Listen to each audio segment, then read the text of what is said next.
Greetings, everyone. It is Isaac Wells, the voice of Internet's Skeletor. You're watching Dragonfire Entertainment. And remember, listening to a podcast before bedtime is the adult version of story time. Until we meet again. What's your poison? Let's drink it tonight. In the glow of the stars, everything feels right. Raise your glasses, let the good vibes pour.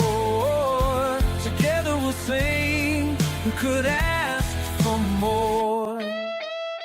What's up, everybody? Wowman Wes here, and welcome to another edition of What's Your Poison? I know we've had a lot of fall beers, whether it be during the Oktoberfest series, or even just going into November. However, I do have 6 beers from Empyrean Brewing out in Lincoln, Nebraska. So I decided we're going to do a 2-part episode. This will be the first one with the first 3 beers that are still more towards the October spooky side. And then we'll get into the more mid-fall to winter stuff.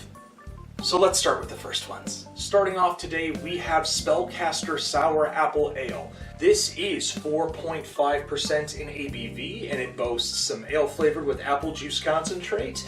As this juicy red will enchant you with fresh apple delight, but no fear, this is beer, and the sour will become clear as our spell is woven complete. Okay, a little bit of poetry in motion. Now, when it comes to sour ales, and particularly when apple is involved, I tend to worry a little bit that it's going to be more like a cider beer. And not saying that I don't like cider beers, it's just sour ales and cider ales, it's like apples and oranges in a way. No pun intended, right? But looking at this glass already, we have a very nice, non-transparent red copper color going on. The head consistency is very thick, which is really interesting for a sour ale, because normally I notice that the head will dissipate rather quickly on some of them. So we're going to take a little sniff. Yup, that is definitely straight up apple. That apple concentrate kind of smells like apple juice, but we're going to have a sip now. Oh yeah.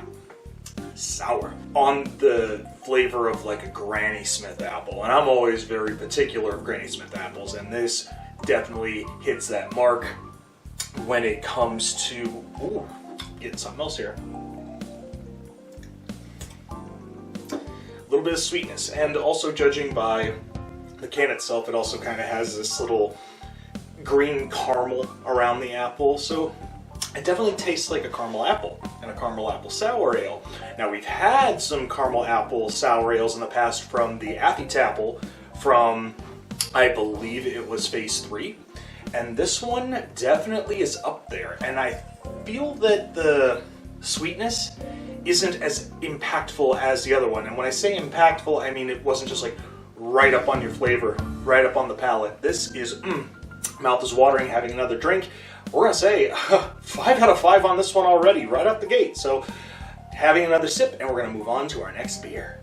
Up next for Empyrean, we have Aries Marzen Oktoberfest. This is 5.3%, and it says a clean and balanced presentation of malty sweetness with a refreshing herbal hop finish. There's an Oktoberfest in every sip. I am a very big fan of the Oktoberfest style lagers, as well as, especially in the Marzen style. When I see that it says an herbal hop finish, I don't necessarily get a lot of the herbal hop on Oktoberfest beers. I get more of that malty biscuit and a lot of that sweetness. When I see herbal hop, I'm wondering if it's going to have that herbaceous flavor similar to like a Maibach or just a Bach beer in general. And looking at this already, we have that nice Oktoberfest slightly copper golden color, like the head consistency already. It's dancing very lightly, getting a happy medium of that malt backbone as well as a little bit of an herbal hop to it. I'm getting a slight dry dankness, which that's interesting for me. All right, well, Prost. Das ist gut. That's really good.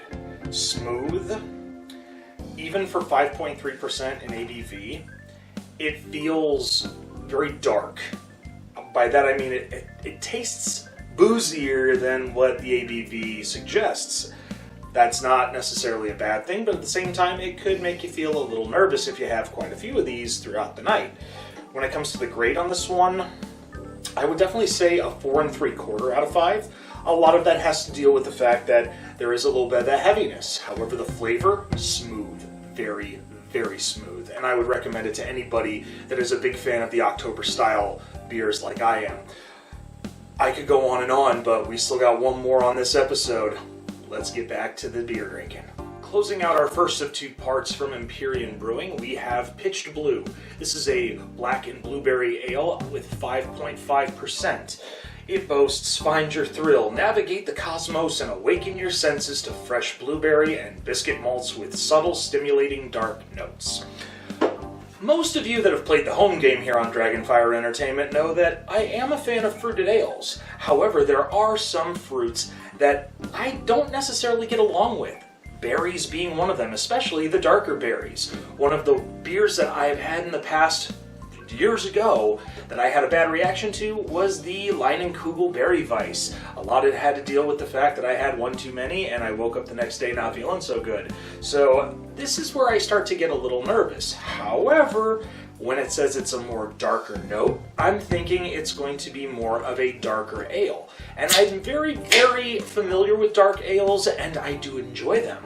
So I'm hoping that maybe that dark malt will compensate a little bit more for the acidity of the berry in this that might affect me later. As you can see, this is dark. This is very dark, very blackberry-ish color to it. And the head consistency is a little bit thicker than our last beer that we had. Smelling straight up blueberry. Very blueberry. So I'm excited but nervous at the same time. Here we go. I misjudged you. I misjudged you a lot. It tastes like a blueberry pie.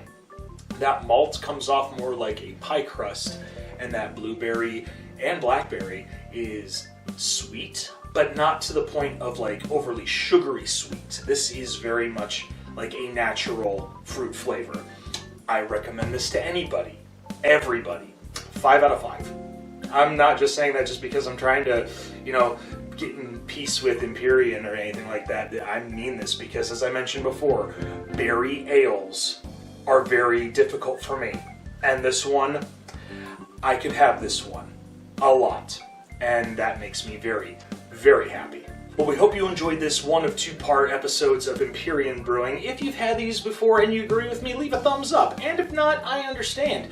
If there are things that you didn't like that I liked, leave a comment in the section below. If there are certain things about the beers that you appreciate as much as I do, hey, leave a comment too. I like to see what people have to say about things, especially when it comes to beer, because it's been something that I have had a passion for quite a while now. Apart from that, we make sure you share on social media, but most importantly, you hit that subscribe button and ring the bell for instant notifications. Also, make sure you check out my boy Hefe at Beer You Beer Me, as well as Beard Wizard Man over on his channel for all their beer-related content. Until then, I'm Wildman Wes, and we will see you next time for part 2 on What's Your Poison's Empyrean Brewing lineup. Until then, you take care, and cheers. What's your poison? Let's drink it tonight. In the glow of the stars.